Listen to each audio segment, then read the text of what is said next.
iwájú báyìí lọ́pẹ́ ibi tí gbogbo yóò mọ̀ ọ́rẹ́ sí ẹ ṣé gan ni mo lè dúpẹ́ pọ̀ lọ́wọ́ gbogbo àwọn tí wọ́n ṣe àtìlẹ́yìn àtẹ̀yìn tẹ̀ ń wo ètò mi torí tí ò bá sí ẹ̀yin kò sí èmi Abọ́sẹ̀dé kí ni mí ta ni mo jẹ́ so kí ni Ọlọ́run kó ṣàánú wa Ọlọ́run ní padà lẹ́yìn ẹ̀yin náà mo dúpẹ́ tí ẹ̀ ń bá mi gbọ́ àwọn ètò mi ṣùgbọ́n ẹ má bá mi share ẹ o ẹ má gbàgbé tẹ́ bá share táwọn ẹlòmíì bá ń gbọ́ gbogbo èyí tá a ti sọ àtẹni tó ń nọmọ àtàwọn tó ń gé ẹnu pure water àti àwọn obìnrin tó yẹ pé wọ́n ń mu sìgá tó ń rìn kiri níwòwò láì wọ nǹkan kan láì wọ pátá láì wọ kọ́mú gbogbo ẹ̀ ṣe táwọn èèyàn bá ń lọ gbọ́ rìkọ́dì yẹn wọ́n lè máa fi kẹ́kọ̀ọ́ tẹ́ bá kàn fílẹ̀ sórí péèjì yín àbí pé ẹ kàn wò lórí péèjì mi tí ẹ share àwọn èèyàn lè rẹ́kọ̀ọ́ kọ̀ọ̀kan bẹ̀ ṣùgbọ́n tẹ́ bá ń share gbogbo nǹkan tá a ti sọ wọ́n máa kẹ́kọ̀ọ́ yẹn wọ́n máa kẹ́kọ̀ọ́ pé eléyìí tún ṣẹlẹ̀ ń bí báyìí eléyìí tún ṣẹlẹ̀ ń bí báyìí.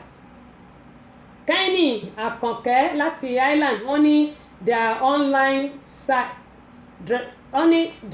online sites duping people about relocating to Canada.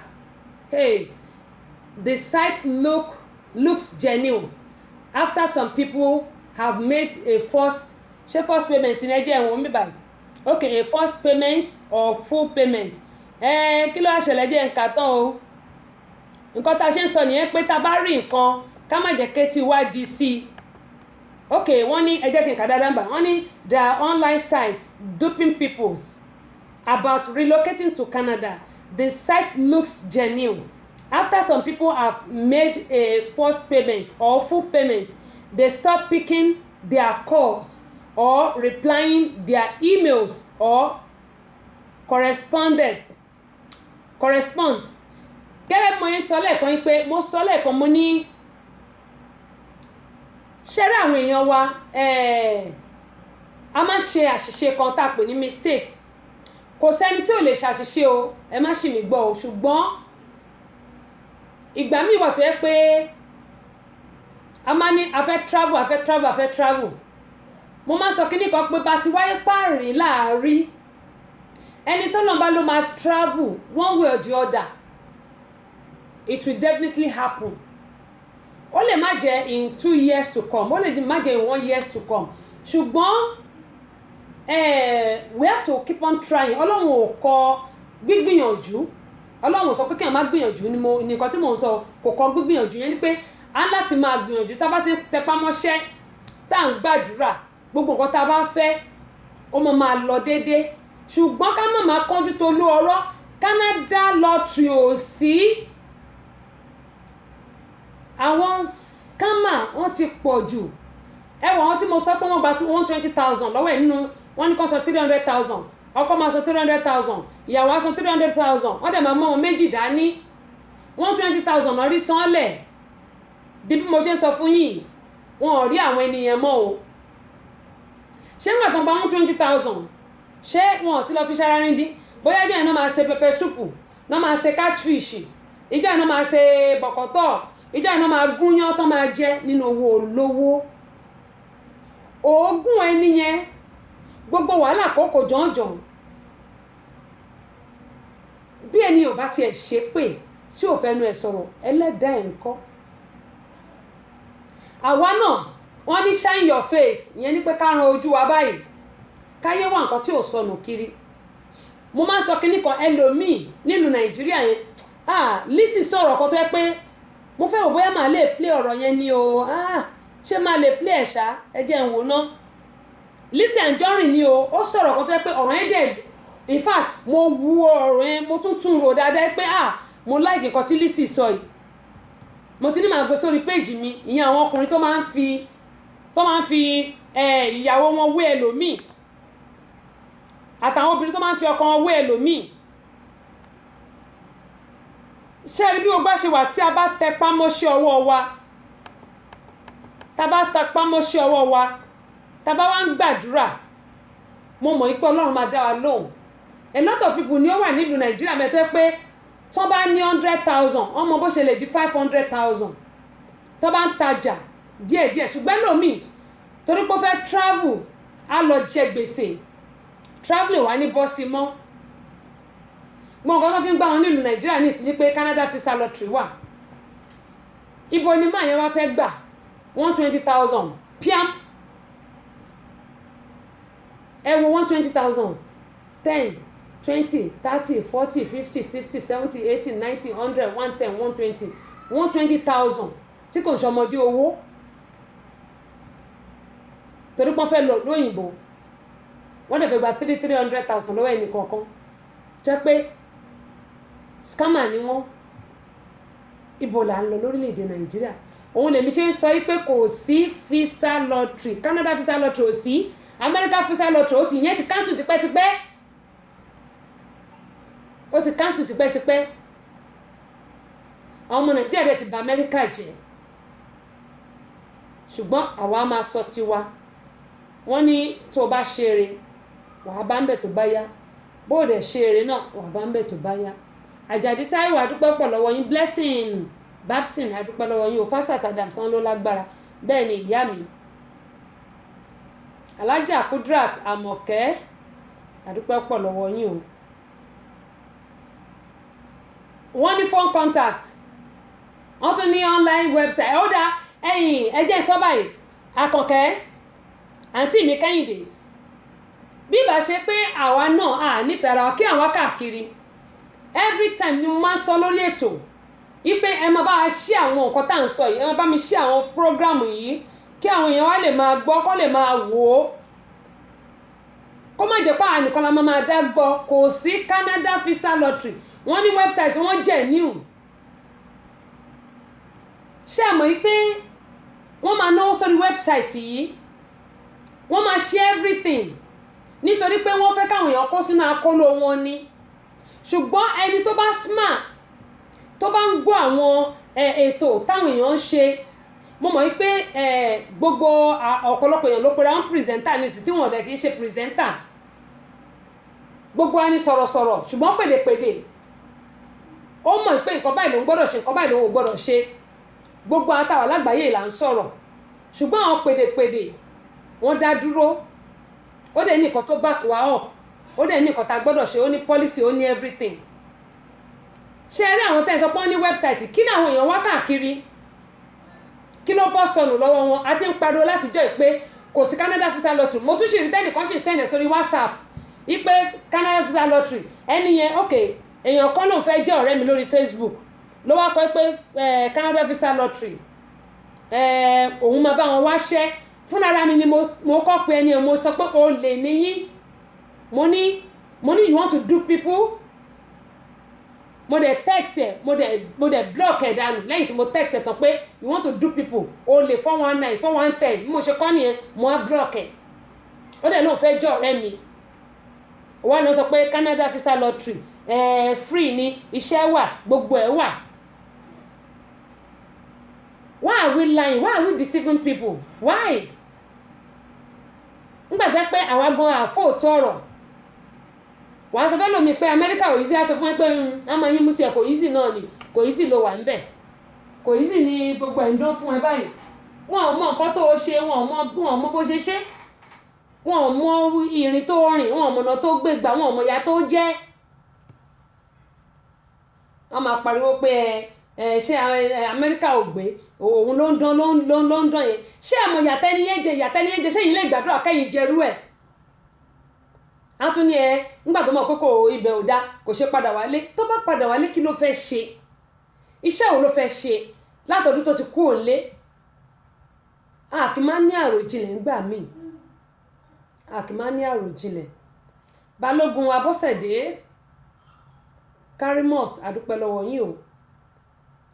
nǹkan tèmi máa sọ ní gbogbo apátápátá, ẹ jẹ́ ká ṣọ́ra, ẹ jẹ́ kí a ṣọ́ra, ẹ jẹ́ ká ṣọ́ra, ẹ jẹ́ kí mo bóyá máa lè play eléyìí fún wa, jẹ́ mo bóyá máa lè play ẹ̀ tí n bá ti lè play ẹ̀ fún wa, tí n bá lè play ẹ̀ fún wa, ibi tó bá dé nínà ni màá filẹ̀ sí kó tó di pé a ó máa lọ lórí ètò lónìí. torí ohun tí Lizzy sọ yìí ó dùn mọ́ mi nínú. gbogbo àwa tó jẹ́ pé a máa ń fi ìyàwó wa wé obìnrin míì. ẹ jẹ́ kí n fẹ́lẹ́ ìwọ̀n wà ná, ẹ jẹ́ ìfẹ́lẹ́ ìwọ̀n wà kó tó di pé màá gbé ti Lizzy sí. ṣé tipátipá ni ẹ̀yin èèyàn wa kò yé mi o? ṣé tipátipá ni? ó lè ojú kòkòrò ẹ wo kíní.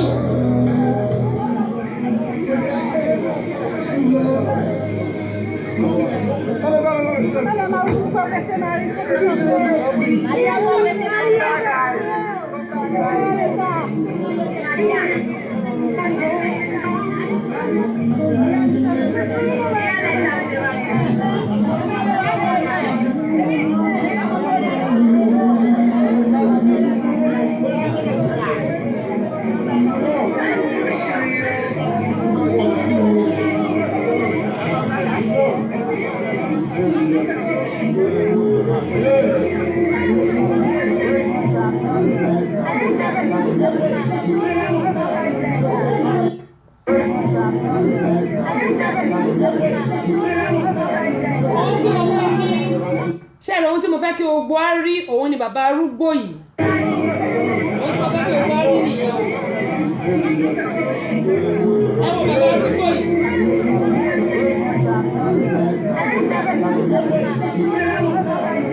Abẹ́ẹ̀rí pé mẹ́wàá ń bẹ bàbá arúgbó tí wọ́n fi tipátipá gbé lọ sínú ṣọ́ọ̀ṣì mo rò pé bàbá yìí lówó kó wá jẹ́ pé ọmọbìnrin yìí ó fẹ́ gba owó ó fẹ́ gba property man yìí ẹ wo bàbá tí ò lè rìn bàbá yìí bí mo ṣe wà á ti lé ní 80 years ẹ wo bó ṣe gbé lápá tán gbé lẹ́gbẹ̀ẹ́ méjèèjì ẹni tí ò lè rìn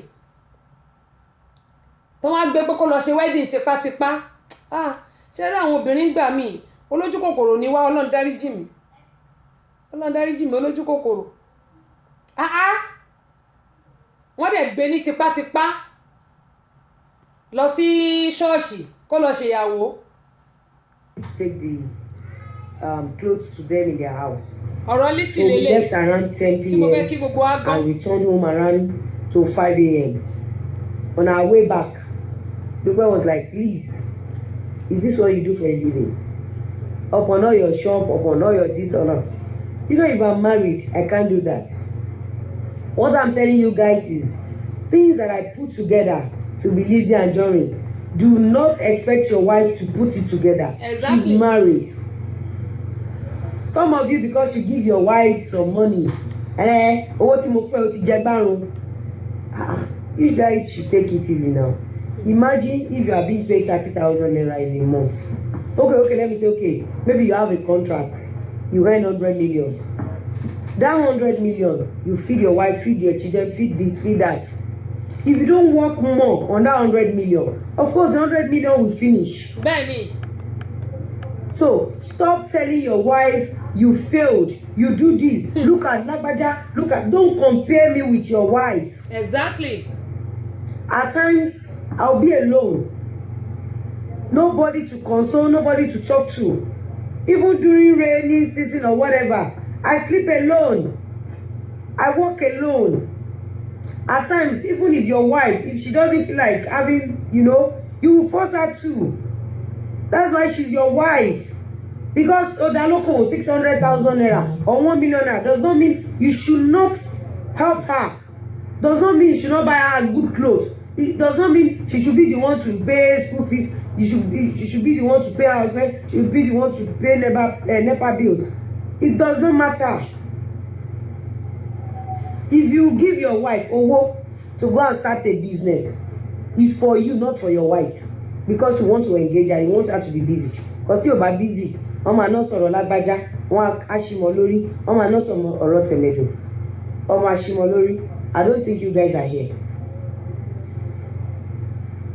Are you here?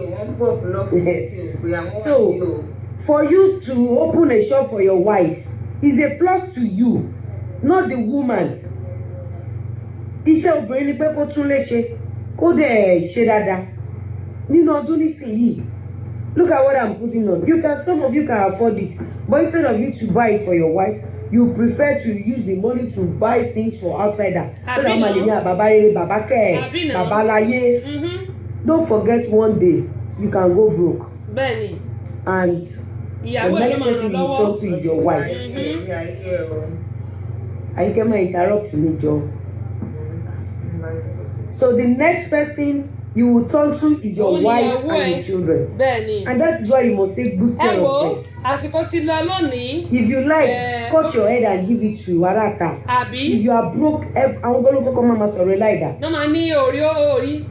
your wife is wearing olówó rag àná and you are there wearing designer or where you go to where they will do nails, do this, do that. ẹ wo You tó look bá at the di woman, ní you like, ọ̀la lágbára Ọlọ́run o mo ṣe owó ṣe mo ti dá ẹ lókòwò 100 times ó ti jẹ gbárùn.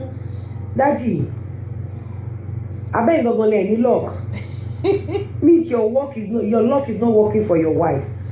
ẹ jẹ́ ṣé báyìí tó bá di ọ̀la á gbádùn Lizzy Anjorin á gbádùn ẹ̀dá torí pé ọ̀rọ̀ tó sọ yẹn ó dùn mọ́ mi nínú èmi gan rí ẹ̀kọ́ kọ́ ń bẹ̀ mo rí ẹ̀kọ́ kọ́ ń bẹ̀ ṣé ẹni bó sọ tọkùnrin fún wọn ó dẹ̀ sọ tóbìnrin fún wọn ẹnìkan lórí Lizzy Anjorin lórí gbígbà ẹ̀ ṣe kún ó wá ń fi wéyàwó ẹ̀ pé kí ló ń ṣe ìwọ jẹ gbárùn òun ni Lizzy ṣe wá ń sọ̀rọ̀ yìí pé ìgbà tóun bẹ̀rẹ̀ tòun òun ò rẹ́ nìkankan fúnra ara òun lòun gbéra òun tí Ọlọ́run dẹ̀ gbà fóun wípé kó máa kí àwọn ọkùnrin yé compare ìyàwó wọn pẹ̀lú ẹlòmíì then àwọn obìnrin náà káyé compare àwọn ọkọ wa pẹ̀lú ẹlòmíì pé ìyàwó ọkọ lágbájá ṣe báyìí ìyàwó ó ń bèmí náà wí ó ń bá èmi náà wí òun náà ṣe sọ fún gbogbo wa pé ká má máa compare both ọkùnrin àti obìnrin wa I'm married adúpẹ́ pọ̀ lọ́wọ́ yan Àkànjí Abíọ́dún Ọ̀sásọ́nà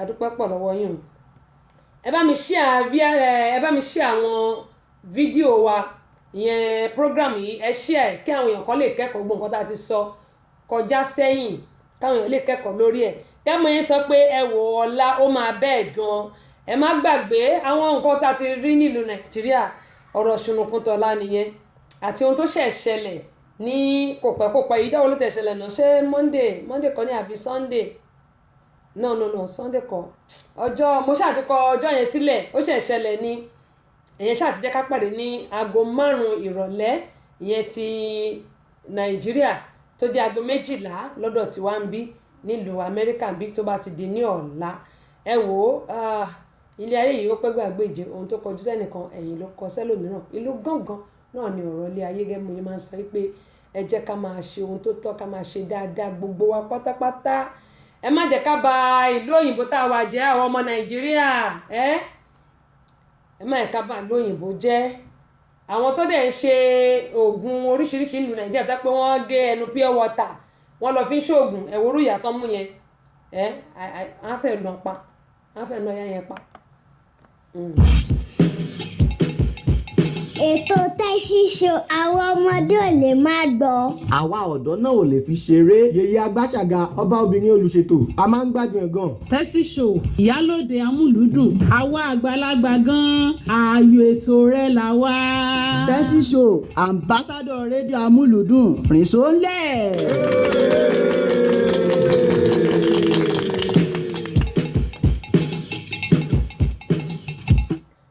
Ibi tí a ó máa rí dé lónìí rèé lórí ètò yìí ètò ní ètò gbogbo àpótọ́tá àràkèǹgé fún ti ọ̀sẹ̀ yìí ẹ má gbàgbé tó jẹ́ ká pàdé ní ọ̀la lórí ètò yìí ètò ní ọ̀rọ̀ ṣùnùkùn mo ní ilé òní ilé wa ọ̀nà nínú wàá gbogbo àpótọ́tá àní rí mo gbé sọnù bí ò ṣe bí ọmọ láṣẹ Elédùmarè gbogbo ẹ̀yin tẹ́ ti wà lálẹ́ ẹni tó jó ń dojú kù ẹni tó jó ń dénú sàárè gbogbo àtàdé wà ní ẹnu iṣẹ́ wa ò ní díṣẹ́ mọ́ wa lọ́wọ́ o ànígbà lẹ́tà ọ̀fọ̀ láṣẹ Elédùmarè ànígbà lẹ́tà àdàdó lẹ́nu iṣẹ́ o ẹ má gbàgbé pé on the 30th of this month òun náà ni a mọ̀ ṣe ojúde ọba ti ọdún yìí ní Larian Banquet Hall tó wà ní College Park ní Atlanta ń bí bákan náà ni a mọ̀ ṣe ìfilọ́lẹ̀ àwọn àwo orin wa méjèèjì àṣà Yorùbá àti Yorùbá ní ọjọ́ ojúde ọba gẹ́gẹ́ mọ́ yín sọ láìsí ẹ̀yin kò sí èmi Abọ́sẹ̀dé gbogbo ẹ̀yin tí ẹ mú owó tẹ́ fi ra àwọn kẹsẹ̀tì mi tàbí tẹ́ ń bá mi launch ẹ̀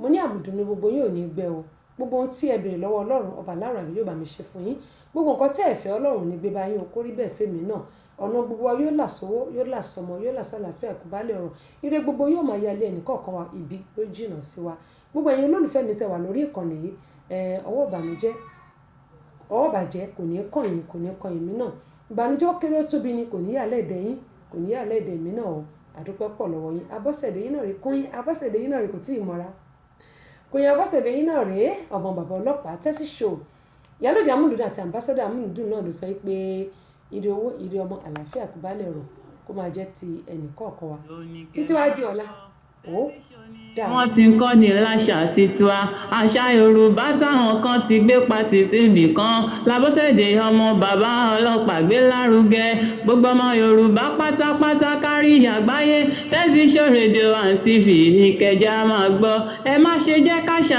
aláṣà gbà tiwa lọ́wọ́ wa Tẹ́síṣọ́ rédíò and TV òun ní kẹ máa gbọ́. Àdìtú àdìtú ọba ìyanu. Àdìtú àdìtú ọba ìyanu.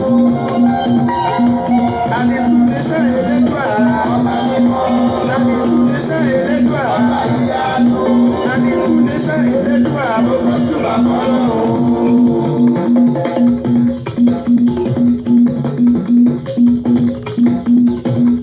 Ìbàrẹ̀ sátì lókè tó ń fúnni lẹ́bùn. Ọ̀gá bá lè wí, ọ̀gá lè wí lè ṣe. Olúwa fún mi lẹ́bùn tí mo fi tèlè báláyé. Àdìtú àgbàyanu sóòtà ní ọ̀gá, sóòtà ní ọ̀gá oko.